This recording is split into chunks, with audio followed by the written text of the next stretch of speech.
A modo de introducción, hermanos, me gustaría decir lo siguiente, que también servirá como título para la predicación de esta mañana, y es lo siguiente: párate un momento en tu vida,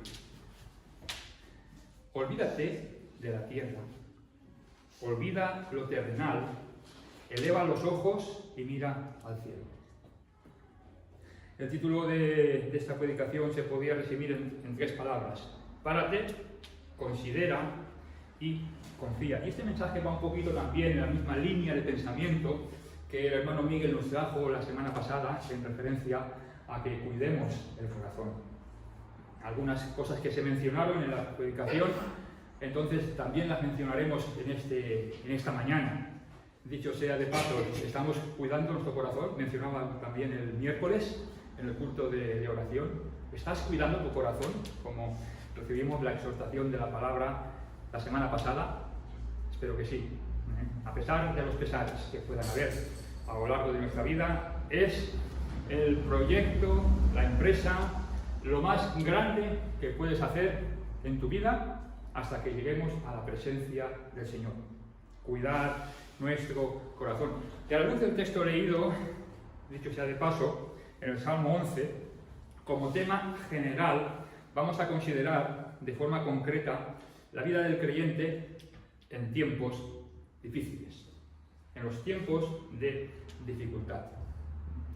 Cada uno en nuestra vida cristiana, pues hay eventos, circunstancias en cada una de nuestras vivencias que pueden quizás no quitarnos de la roca que es Cristo, pero hermanos, seamos sinceros, nos pueden un poco como zarandear. ¿Habéis visto a veces unos barcos de velas cuando pega la tempestad? Están bien dirigidos en el timón, pero arriba en el mástil están haciendo un cimbreo que parece que se va a romper, pero al final llegan a buen puerto. Los tiempos y turbulencias, tiempos de prueba y tiempos de adversidad es lo que vamos a estar considerando. Como alguien dijo, y muy acertadamente, nuestro querido hermano Moisés Campos, nuestro querido hermano Moisés, que tantas veces nos ha ministrado, y fue de gran bendición considerar lo que dijo una vez: los tiempos de dificultad jamás te harán daño si los vives en comunión con el Señor. Qué cierto es. También tiempo atrás escuché una cita que dice lo siguiente, y esta cita me la repito un montón de veces en mi corazón: el amor de Dios no es que el Señor nos evite tiempos adversos, que también, sino que cuando estos vengan, es su promesa de que su presencia estará con nosotros. El amor de Dios no es que el Señor nos evite tiempos adversos, sino que cuando vengan estos, es su promesa, la promesa del Señor, que estará su presencia en medio de nuestras circunstancias. Y hermanos, los tiempos adversos y de dificultad, vamos a hablar de ellos en esta predicación. Solo hay dos maneras de vivirlos. Bueno, Miguel lo mencionó también en su predicación. Es el Señor, yo creo el Señor, porque ahora estoy recibiendo bombardeando un montón de temas, pensamientos que van en esta línea de pensamiento. Los tiempos de adversidad. Y creo que el Señor pues, ha estado obrando en mi corazón para traer esta predicación. Entonces, los tiempos adversos y de dificultad solo hay dos maneras de vivirlos. Dos. No podemos buscar otras. Confiando en Dios, aceptándolos de buen grado y descansando plenamente en el Señor.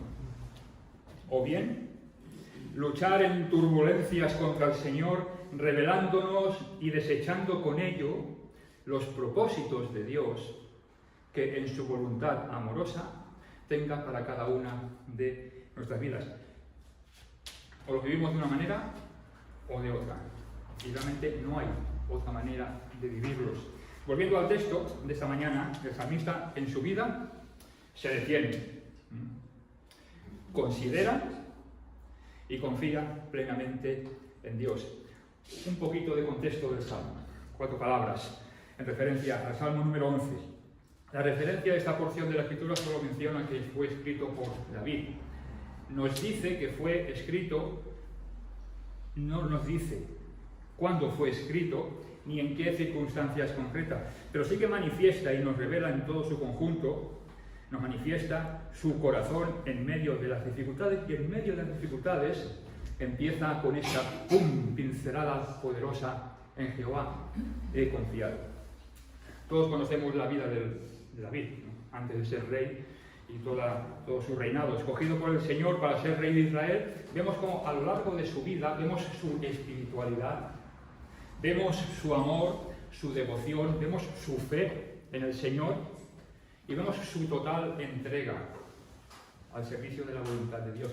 También vemos, por otro lado, sus humanidades, sus debilidades, sus carencias y sus pecados que afloran de su corazón. Pero, a pesar de los pesares, a pesar de ello, nos dan testimonio las Sagradas Escrituras que el corazón de David era un corazón conforme al corazón de Dios. Y en ese corazón, hermanos, lo podemos ver en este Salmo número 11. Así que, juntamente con el salmista, parémonos, consideremos y pongamos nuestra mirada al cielo, y con esto vayamos a la primera consideración que podemos ver en el texto. Primera consideración: confianza y fe en Dios.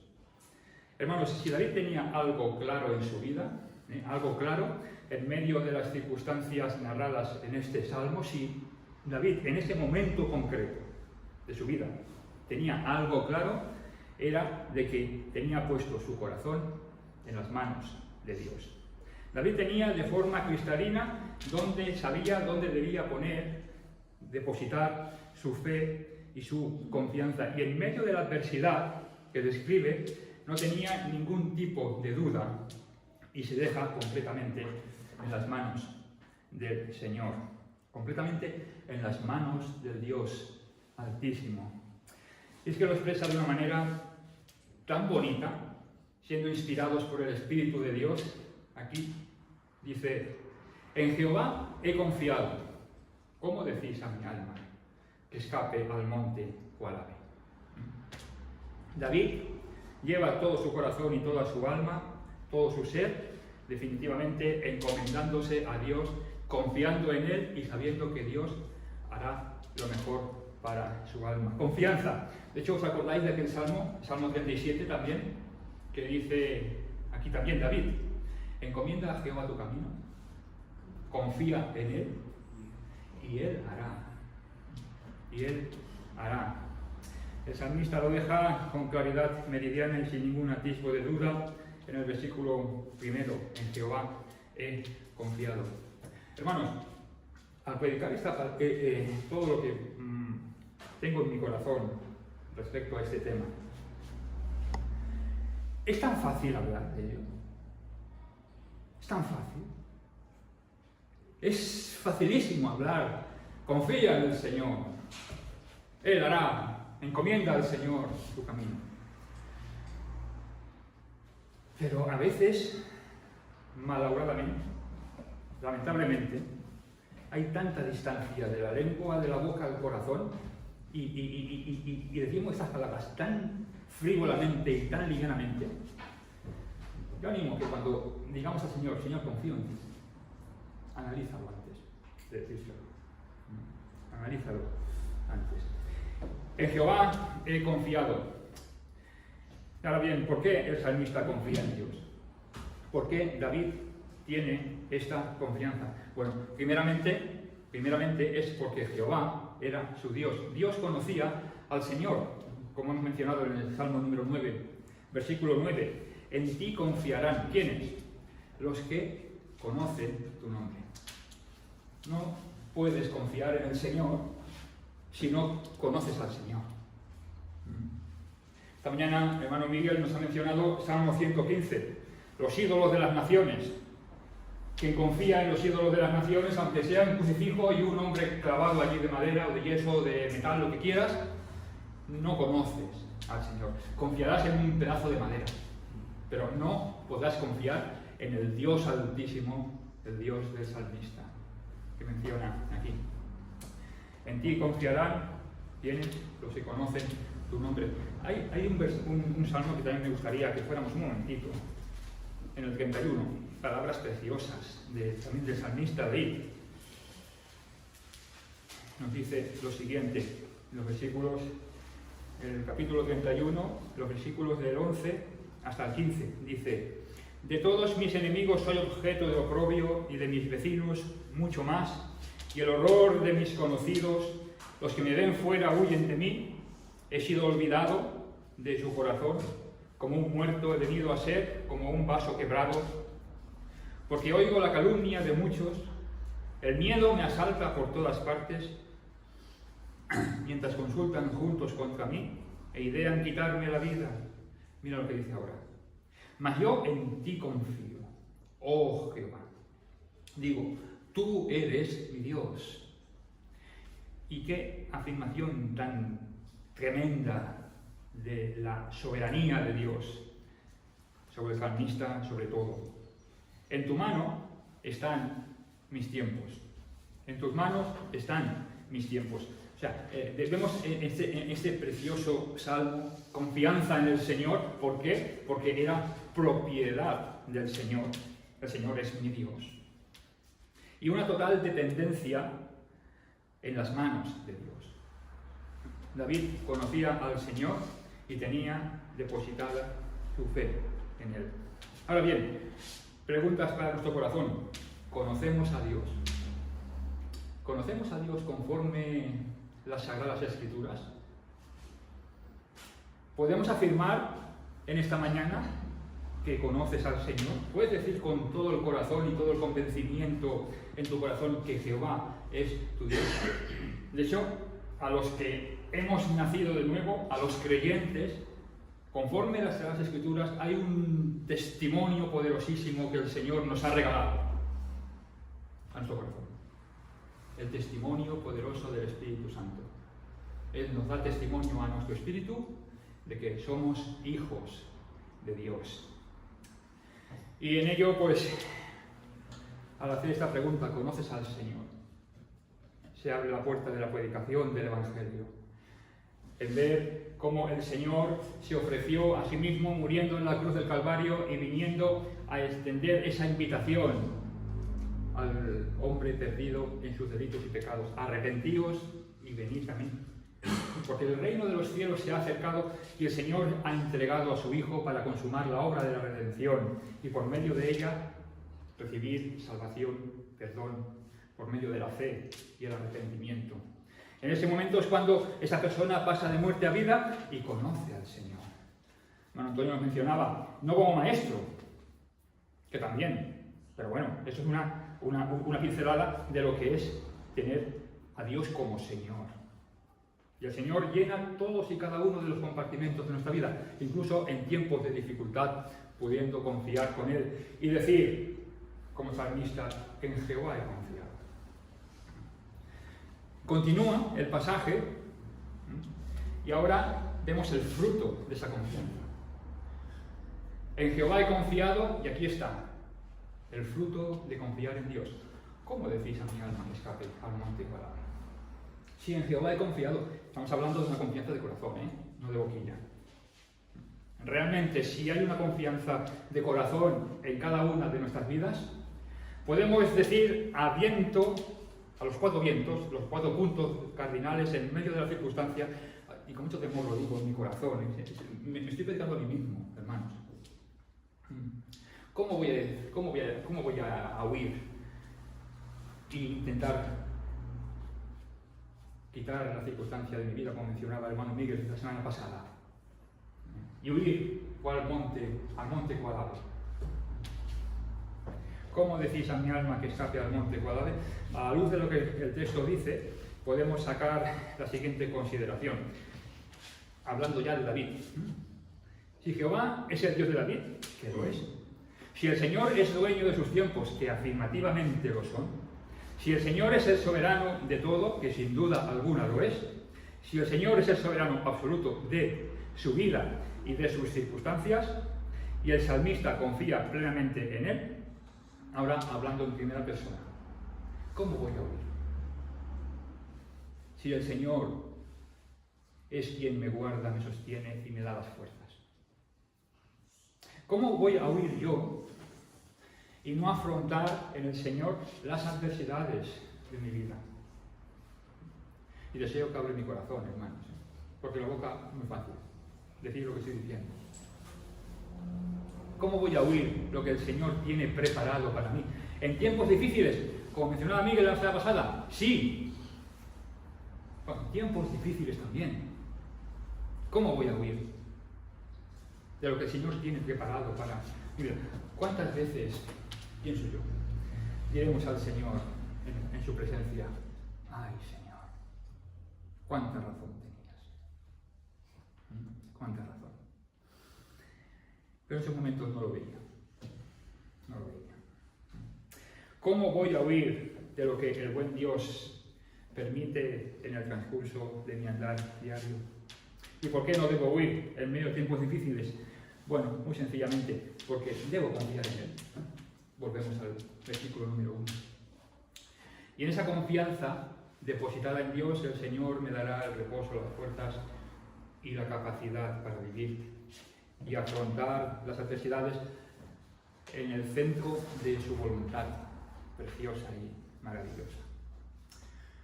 Otro salmista, Coré, ¿suena?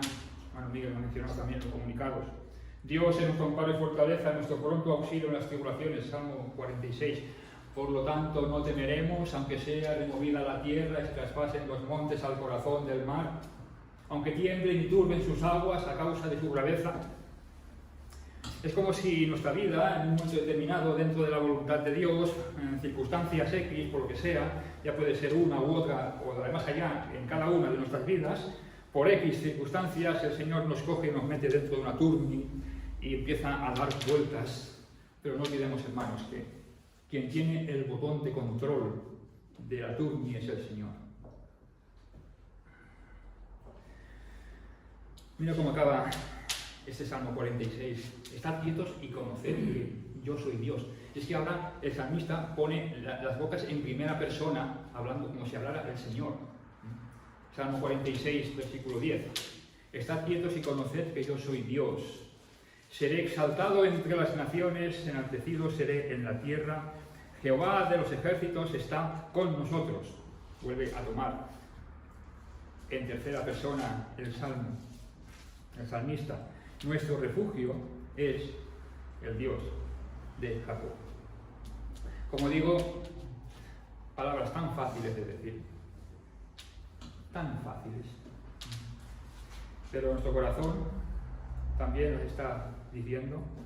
Aquí el salmista vemos que sí. En Jehová he confiado. ¿Cómo decís a mi alma que escape al monte cual ave? Confianza, fruto de esa confianza. Y ahora, siguiendo con el texto, reconocimiento. Reconocimiento de las circunstancias. David reconoce sus circunstancias, en este caso adversas, y de unos enemigos que le acechaban. Vemos el texto.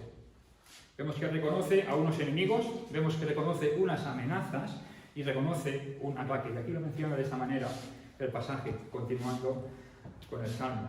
Porque he aquí, los malos tienden el arco, disponen sus saetas sobre la cuerda para asaetear en oculto a los rectos de corazón. David identifica sus circunstancias, las acepta y se las entrega al Señor.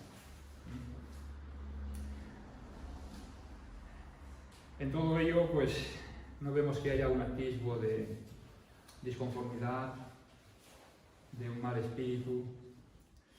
Insisto, hermanos, insisto, no quiero ser repetitivo, pero es que es tan fácil hablar de esto. Pero vivirlo, o sea, realmente, seamos sinceros, vemos nuestra debilidad y fragilidad en el corazón. Y aquí vemos que no hay ni un atisbo de rebeldía ni disconformidad en todo el texto. Esto me hace pensar, en cuanto a analizar las circunstancias, hermanos, que es bueno identificarlas, en considerarlas y, por supuesto, entregarlas a Dios. Y en todo esto que está aquí David viendo y desarrollando, identificando a estos enemigos que le están acechando para hacerle daño, me vino a la mente el considerar en medio de la prueba, lo que yo llamo, o podríamos llamar, los enemigos del alma. Hay enemigos que nos acechan. Quizás a lo mejor no son tan arreciantes en medio de tiempos de bonanza, que también puede ser la frialdad, la indiferencia, la rutina, pero en medio de la prueba hay unos enemigos que nos acechan el corazón. Pensando en ellos, el gran enemigo de la amargura, la incredulidad y desconfianza en Dios. Yo creo que dentro de los tiempos adversos, estos son uno de los tres más grandes enemigos que nos puede acechar el corazón. La amargura, incredulidad y desconfianza. El pensar y decir, hay que ver, ¿qué me está pasando, Señor? ¿Por qué me pasa esto? Y no confiar en el Señor. Me gustaría leer un pensamiento que he escrito pensando en este enemigo dentro de la adversidad. La incredulidad, la fe, la amargura, el despropósito, achacando al Señor un espíritu de disconformidad, etc. He escrito lo siguiente, dejadme que os lo lea, porque hermanos, ninguno estamos exentos de esto.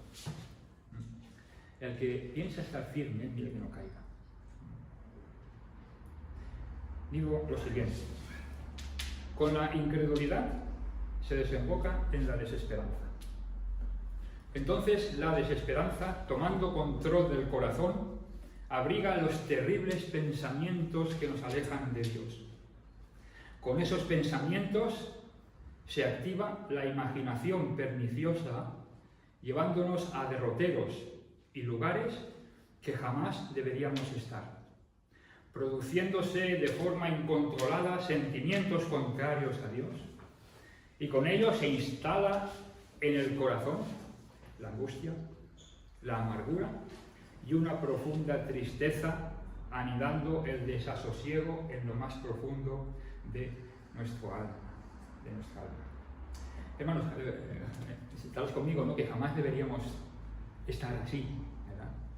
Pero podemos estar así, en medio de X circunstancia, en medio de un bajón espiritual, en medio de tiempos de bonanza incluso, que la incredulidad y desconfianza en el Señor se instale en nuestro corazón, y si no la quitamos rápidamente, huiremos al monte cual ave, como dice el salmista. Al contrario, diciendo, ¿cómo huiré si confío en Dios? Jamás debería suceder esto en la vida del creyente, pero si sucede, hermanos, díselo a Dios. Digámoselo al Señor. Pidamos perdón a Él. Y confiemos en el Señor. Confiemos en el Señor. Con ello, el texto nos lleva a la segunda consideración para este sermón, para esta predicación. Y la segunda consideración es confianza y fe en la palabra de Dios. Confianza y fe en la palabra de Dios. El salmista manifiesta efectivamente su confianza en Dios, queda bien claro, pero no se queda ahí. Sí, yo confío en Dios, pero no quiero saber nada de su palabra. ¿Cómo vas a confiar en Dios si no vas a ver lo que dice en las Escrituras, lo que el Señor quiere? También manifiesta su confianza en su palabra. Confianza en la palabra de Dios. Su palabra, tengo escrito, es el lugar donde el Señor se revela para que podamos confiar en Él. El texto del versículo 3 nos lo expresa de la siguiente manera, poderosa manera de expresarlo. El salmista nos dice, si fueren destruidos los fundamentos, ¿qué hará el justo? Versículo 3. Si confío en Dios, por ende, causa-efecto, si confío en Dios, por ende, confiaré también en su palabra, porque es parte de su persona. Es parte de su persona. ¿Por qué? Porque no hay otro fundamento que el que está puesto, el cual es Jesucristo. Y sobre ese fundamento, como dice en 1 Corintios 3, edifico, voy edificando mi vida. No hay otro fundamento que el que está puesto, el cual es Cristo, el Verbo de Dios, el Verbo del Señor. Confía en lo que Dios ha dicho. Confía en Dios, sí, pero confía en lo que Dios ha dicho. Con esta realidad, el corazón del salmista se enfoca primeramente en Dios, confiando en Él, pero también confiando en su palabra. Y vemos que es como si, mirando lo que sucede en la tierra, el salmista dejara las cosas de la tierra para poner su mira en las cosas eternas.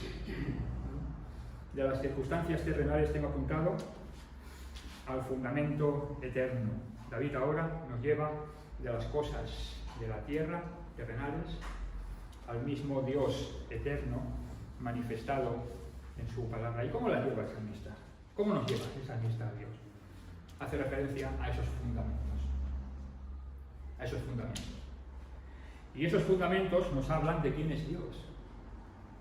Nos hablan de dónde está Dios y nos hablan, esos fundamentos, de lo que hace Dios. Los fundamentos eternos del Señor. Sin ellos, ¿qué haría el justo? Podemos imaginarnos por un momento qué haríamos cada uno de nosotros, cada una de nuestras almas, si no tuviéramos la palabra de Dios para poder leerla, meditarla, guardarla, creerla y vivirla. Podemos imaginar, sí, creo en Dios y confío en Dios, pero no tengo dónde ir para ver y conocer más de este gran Dios que conozco y que confío. La palabra de Dios, si no hubiera dado sus fundamentos, tampoco sabríamos de Él, tampoco sería nuestro Dios, no habría esperanza alguna en nuestra alma y en nuestra vida, y sin esperanza viviríamos lo terrenal, sin esperanza viviríamos lo espiritual en algo, y sin esperanza estaríamos pendientes a lo que viene en la eternidad. Si el Señor no nos hubiera dicho quién es, dónde está y qué es lo que hace en su amor.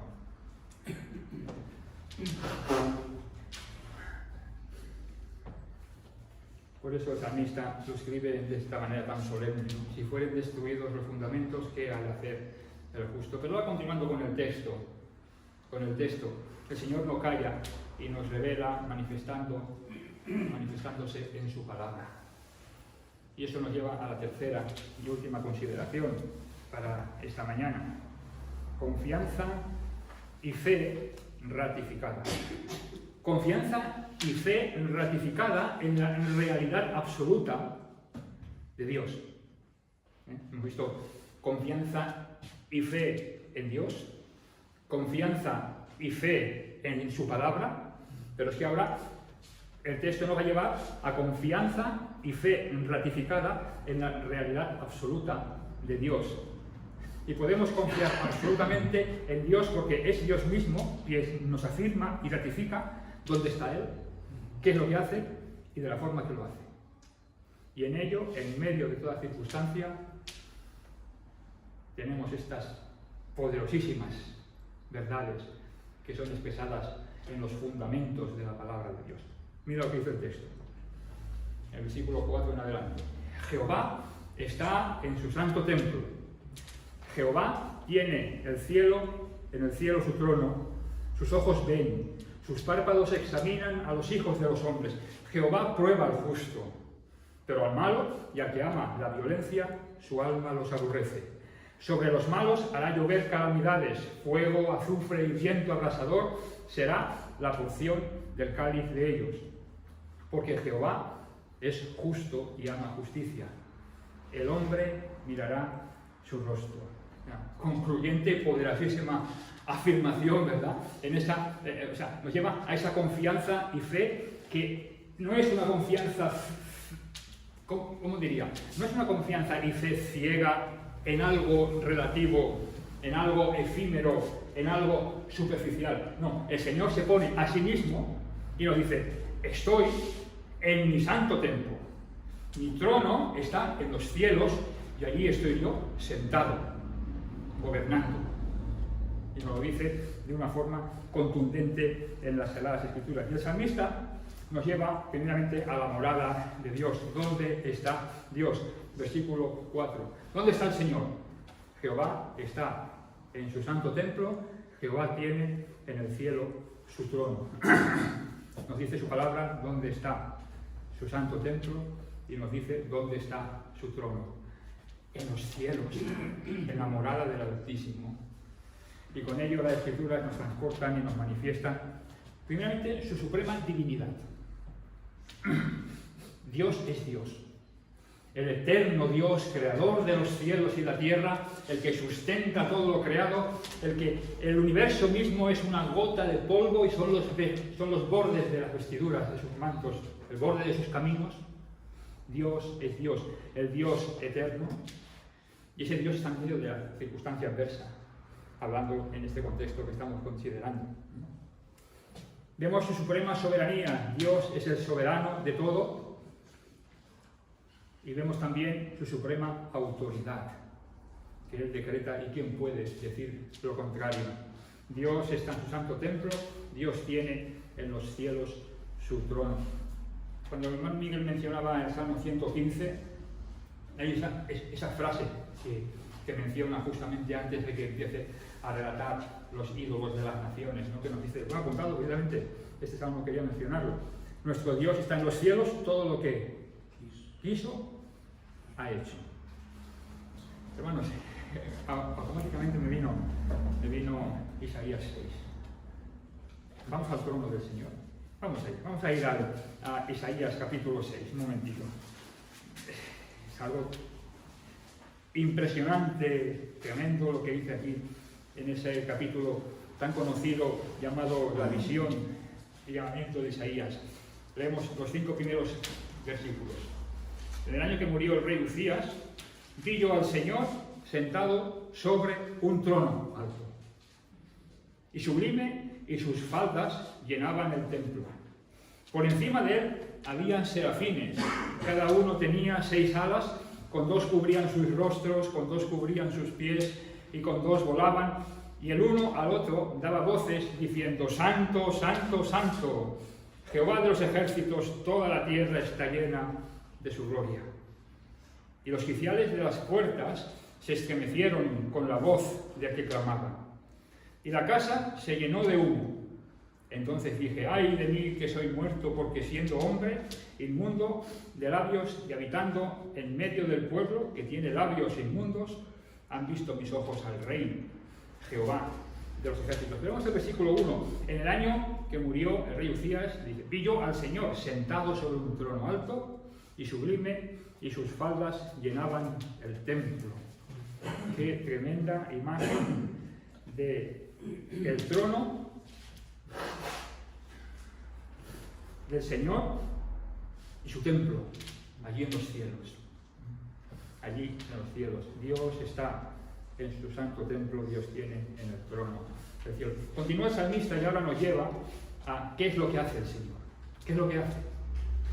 Y con esto nos tiene que dar una paz tan tremenda en lo más profundo de nuestra alma, que nos tiene que llenar de descanso y consuelo en medio de las circunstancias adversas, en el contexto que estamos meditando. El texto nos dice: sus ojos ven, sus párpados examinan a los hijos de los hombres. Nos dice la palabra de Dios que a todo hombre Él ve. El ojo de Dios, Él examina, Él conoce, y hermanos, nada se le escapa de sus manos.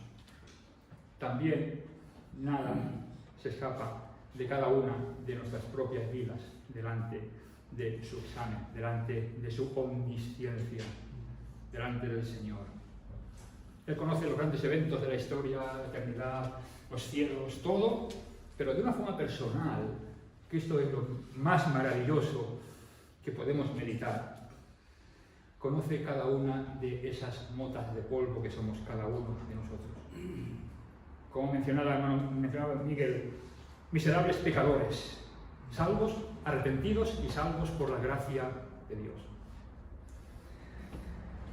Todos conocemos el Salmo 139. Y es que, hermanos, me gustaría leerlo unos versículos. Vamos al 139 también. Es que hay tanta bendición, tanta bendición.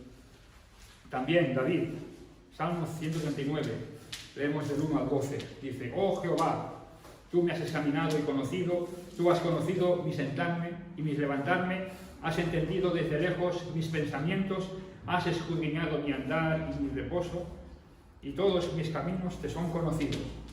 Pues aún no está la palabra en mi lengua, y aquí, oh Jehová, tú la sabes toda. Detrás y delante me rodeaste y sobre mí pusiste tu mano. Tal conocimiento es demasiado maravilloso para mí. Alto es, no lo puedo comprender. ¿A dónde me iré de tu espíritu? ¿Y a dónde huiré de tu presencia? Si subiera a los cielos, allí estás tú. Y si en el Seol hiciere mi estrado, he aquí, allí tú estás. Si tomare las alas del alba y habitare en el extremo del mar, aún allí me guiará tu mano y me asirá tu diestra. Si dijere, ciertamente las tinieblas me encubrirán, y aún la noche resplandecerá alrededor de mí. Aún las tinieblas no encubren de ti, y la noche resplandece como el día. Lo mismo te son las tinieblas que la luz. Y luego al final del Salmo se da cuenta el salmista, evidentemente, y dice en el 23 y 24, examíname, oh Dios, y conoce mi corazón, pruébame, conoce mis pensamientos, y ve si hay en mí camino de perversidad, y guíame por el camino eterno. El Señor conoce cada una de nuestras vidas y en eso podemos descansar. Él nos conoce mejor que a nosotros mismos, dice también en otro lugar en las Escrituras. Y para finalizar el texto, en este Salmo de David, vemos el obrar de Dios. ¿Cómo lo hace Dios? ¿Cómo obra el Señor? Vemos aquí los versículos del 5 al 7. Ya para ir acabando antes de la conclusión, dice, Jehová prueba al justo, pero al malo y al que ama violencia su alma aborrece, su alma los aborrece. Sobre los malos hará llover calamidades, fuego, azufre y viento abrasador, será la porción del cáliz de ellos, porque Jehová es justo y ama justicia. Y acaba así, el hombre recto mirará su rostro. Y aquí vemos el salmista como matiza que hay dos tipos de personas, el justo y el malo. El justo y el impío. El creyente y el incrédulo. Y el Señor tiene una copa para cada uno de estos dos grupos de personas. El impío y el incrédulo, en medio de las adversidades de la vida o cualquier cosa que puedes imaginar, o en medio de su abundancia o su andar en su felicidad mundana, en definitiva no tiene nada. Está vacío. Mencionábamos también esta mañana, el único que puede llenar el corazón del hombre es Cristo. Y por otro lado está el creyente, que en medio también de este mundo en el cual pues hay todo este tipo de adversidades, dificultades, etc., tiene o tenemos al Señor. Y el Señor nos tiene en su mano. Sabemos que a los que aman a Dios todas las cosas les ayudan a bien. Esto es, a los que conforme a su propósito son llamados. El Señor nos tiene en su mano y todo lo que venga a cada una de nuestras vidas, en las adversidades, el creyente tiene a su amado Dios. El incrédulo está solo y no tiene lugar donde ir. Entonces, finalizando el texto, llega este broche de oro, que se podría unir con el versículo número 1. Dice, el hombre recto mirará su rostro. Podríamos engancharlo con el versículo 1. En Jehová he confiado, ¿cómo decís a mi alma que escape al monte cual ave? El hombre recto mirará su rostro. La confianza en el Señor. Salmo 11, Salmo de David, capítulo de conclusión. Párate un momento en tu vida. Olvidémonos de lo terrenal. Eleva los ojos y mira al cielo, hermanos. Y con ello recordamos esas tres consideraciones que hemos visto en este Salmo. Primera, confianza total en Dios. Segunda, confianza incuestionable de su palabra. Y la tercera, confianza ratificada en la realidad de su persona. Mencionaba el salmista, en Jehová he confiado. Me venía a la mente ese tremendo versículo en el Salmo 121 y que deseo en mi corazón que se una al salmista, igual que lo deseo para cada una de vuestras vidas. Alzaré los ojos a los montes. ¿De dónde vendrá mi socorro? Mi socorro viene de Jehová, que hizo los cielos y la tierra. Una pregunta final que nos llevará a una profunda reflexión. ¿Dónde tenemos puesto o puesta nuestra confianza en el contexto que estamos mencionando en este caso, pero para todas las circunstancias de nuestra vida? ¿Dónde tenemos puesta nuestra confianza? Y como decía antes, y me gustaría leerlo literalmente para finalizar, por favor, no contestes a esta pregunta de forma frívola y de forma liviana ni a la ligera. Antes de hablar y contestar a esta pregunta, ¿dónde tenemos puesta nuestra confianza? En lo secreto, en tu intimidad.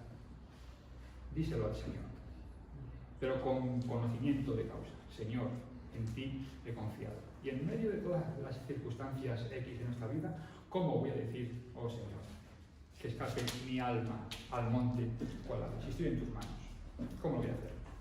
Insisto que esta predicación es muy fácil predicarla, pero vivirla es un buen reto para nuestros corazones, ¿verdad? Pero el Señor nos da la fuerza y el poder para hacerlo. Y el Señor no nos dejará ni nos desamparará, porque en medio de las circunstancias X está su promesa de que Él está con cada uno de nosotros. Que el Señor nos bendiga.